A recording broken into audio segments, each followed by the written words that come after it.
Welcome to part 5 of 6 in this short series of the Accidental Project Manager. And in this series I want to talk a little bit about methodology, about waterfall, about agile and about change. And I want to talk about change versus projects firstly, because it's quite an important distinction. Projects really have that defined beginning and end.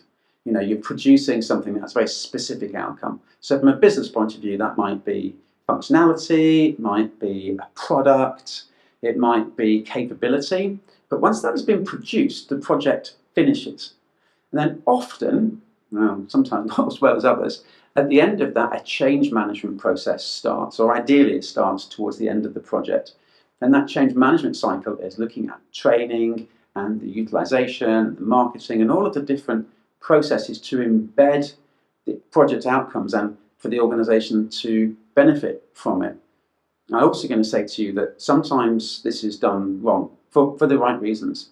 So a project that incorporates change management at the end risks never finishing, and it also risks the project team getting involved with a skill set they don't have, or without the authority to embed it into the business. And the other way around, what sometimes happens is projects finish, there's a party, there's a celebration, there's reviews, tick, tick, tick, tick, tick, everything's done, and the business, for whatever reason, don't take advantage of it, don't recognize it, don't use it. So the project's been a success from a point of view of, very specifically contracted, but the outcomes have not been. So I would definitely encourage you as a project manager right at the beginning to be having this conversation around who takes the ball, from a business readiness point of view, and perhaps we'll talk about that in another session. So back to waterfall or agile. So previous episode I talked about sending you off to work, and you know where you're going. I'm going to send you to a different city in the country in which you live, and you'll break it down into some steps. You're going to leave the house, you're going to get on the train, you're going to travel, and so there's some steps, and you follow those through consecutively. And this idea of waterfall is water flowing down. So a waterfall approach to project management is where there might be lots of complexity, but the novelty level tends to be low. We can actually start to plan it out. Now, I'm going to contradict myself in a moment because I also want to say that project management by its very nature has elements of agility to it. Now, agile as a methodology is designed for where there's a lot greater degree of novelty. So the unknown, we don't know what we're doing. So let's say that we're operating in an office together, and as my project manager I say to you, I'd like you to figure out a new office, somewhere better than this. And you say, what does better mean? And I say, well, figure it out. So you would go away and you'd have lots of questions, right?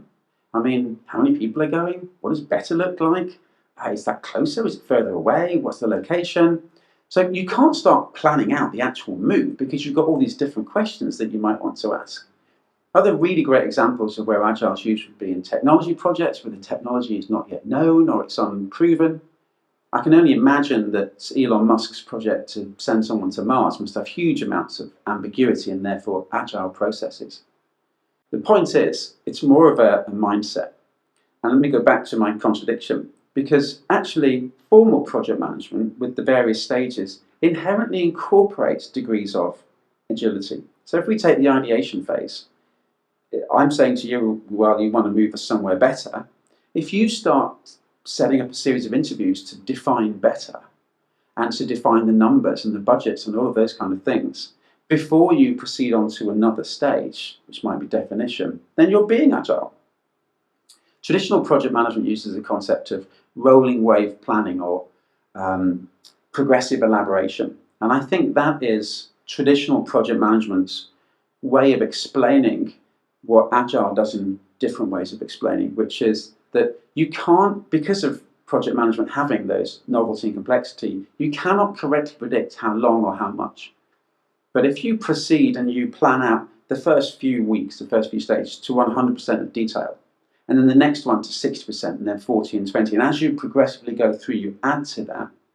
The downside to you and to the business is that we're proceeding without any absolute certainty on when and how much.